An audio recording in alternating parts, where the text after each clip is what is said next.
I'm one of those people who's very, very interested in this subject, life on the planet. You understand that today, life on the planet is in a little bit of trouble. And we're the cause of it. That's right.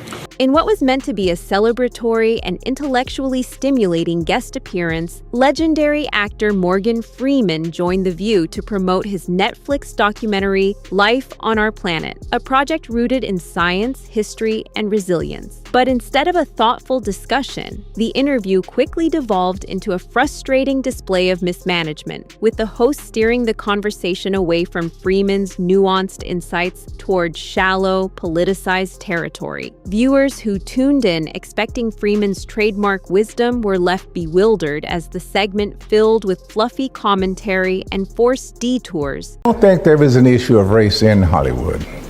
Somewhere back there in the 70s, the decision was made by almost all and sundry that we have to start open casting. Now, culminating in an awkward and abrupt ending that failed to honor the gravity of the man's contributions or the themes of his work. Freeman's calm presence and articulate perspective stood in stark contrast to the panel's chaotic energy, and what could have been an unforgettable exchange instead turned into a wasted opportunity, sparking widespread backlash online. The conversation began with Freeman expressing his concern for the Earth's current environmental trajectory. His message wasn't one of hysteria, but of realistic reflection grounded in scientific understanding.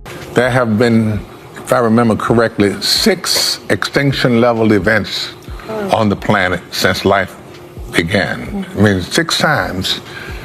Large portions of life. Not human life we're talking just life.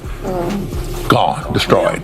As he explained the history of extinction events and how life has evolved after each cataclysm, it became clear that Freeman aimed to provide hope and context rather than panic. However, co-host Joy Behar interrupted this measured discussion with a dramatic and alarmist comment about human interference being the root of all problems. Instead of acknowledging Freeman's depth, she attempted to derail the segment into doomsday territory. Freeman responded with subtle humor and visible restraint, clearly unimpressed by the overwrought narrative. if you look on television, you pretty much see the range of cultural, that's not the right word because we all belong to the same culture. We just, anyway, but you see everybody. And I think that Hollywood learned in the 70s, here's reality.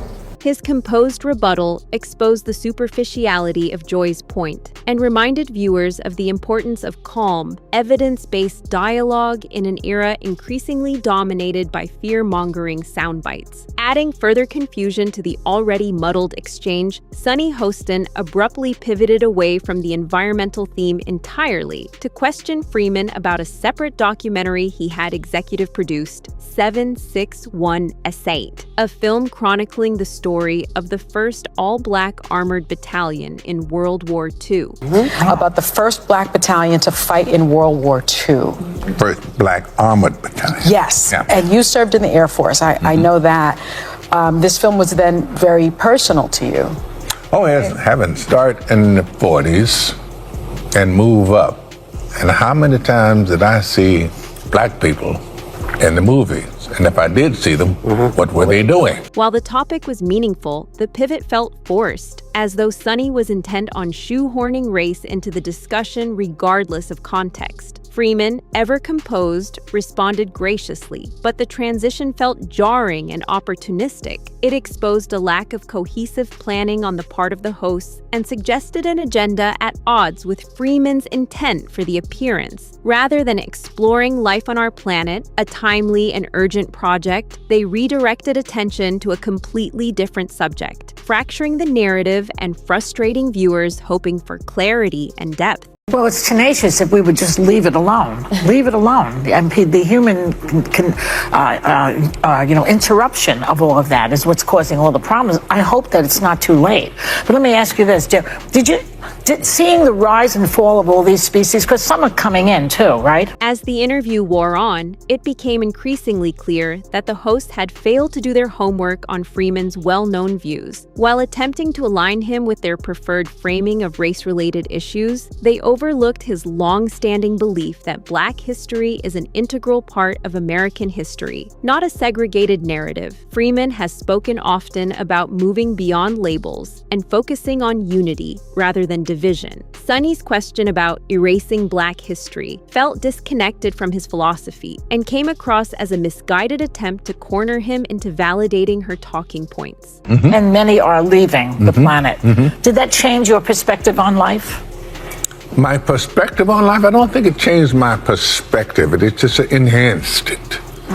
Because for a long time now, I've been listening to what they say about, I drive an electric. Instead, Freeman's dignified response echoed his past statements about progress and perspective, reinforcing that identity politics should not dominate every public discourse, especially when it comes at the expense of more pressing, unifying concerns like climate change. As the discussion continued to unravel, Joy Behar's expressions revealed more than her words. Her visible discomfort when Freeman pushed back on alarmist narratives was palpable. When the actor dismissed her climate doomsday framing with a smirk and grounded logic, Joy appeared personally affronted. That's the time.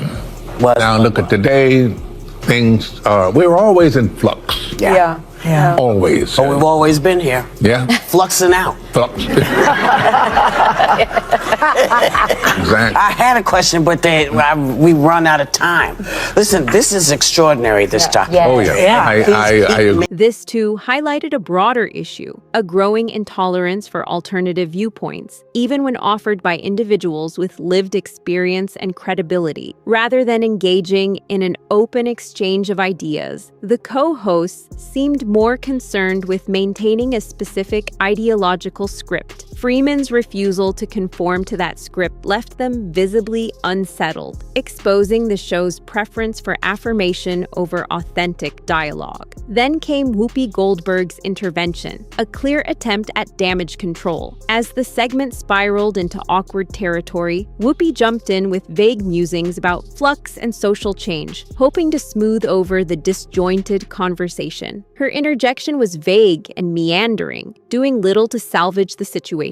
The moment reached peak absurdity when, just as Freeman seemed ready to delve deeper into the issues at hand, the host cut him off with a cliched, "We're out of time." Whether genuine or not, the timing felt like a strategic exit to avoid further deviation from the show's narrative. It was a disservice to Freeman and to viewers who expected more than 6 interrupted minutes with a living legend. Adding insult to injury, the entire episode was later scrubbed from The View's official YouTube channel. The move did not go unnoticed, and speculation quickly followed. Many saw the deletion as an effort to hide the panel's embarrassing missteps and avoid further public scrutiny. Fortunately, Internet archivists preserved the footage via the Wayback Machine, allowing audiences to witness the awkward spectacle firsthand. The attempt to bury the footage only fueled criticism, with online commentators calling out the hypocrisy of a show that purports to champion free expression while silencing a guest for not towing a specific line. The erasure suggested that The View recognized the segment as a misfire, but instead of owning the error, they quietly tried to make it disappear. The fallout didn't end there. Morgan Freeman would go on to deliver a powerful appearance at the Oxford Union, where he articulated his views on race, culture, and representation with the clarity that The View had failed to allow. In a calm and pointed monologue, Freeman dismissed the notion that Hollywood is still defined by race, instead arguing that since the 1970s, the industry has operated primarily on the color of money, not skin. He cited the success of Black-led films and the widespread adoption of open casting, pointing to a more inclusive industry shaped by financial realities rather than racial bias. His comments underscored the real progress that's been made, an inconvenient truth for those clinging to outdated narratives. Freeman's insights were more than just personal opinion. They reflected a lifetime of observation and participation in the entertainment world. Unlike pundits who chase headlines, Freeman has lived the evolution of Hollywood. He's witnessed both its flaws and its growth. His views are not only informed by experience, but tempered by humility, making them all the more valuable. And yet, the daytime talk show format proved incapable, or unwilling, to accommodate such complexity. The View chose surface-level controversy over substance, silencing one of the most respected voices in film in favor of their preferred noise. Ultimately, The View squandered an extraordinary opportunity to host a man whose intellect and poise could have elevated the conversation to new heights. Instead, the hosts bickered, interrupted, and tried to trap Freeman in culture war theatrics. It was a masterclass in how not to conduct an interview, and a cautionary tale for programs that value spectacle over sincerity. Morgan Freeman's grace under pressure became the only redeeming feature of an otherwise disappointing exchange, reminding us once again that dignity speaks volumes, even when others refuse to listen.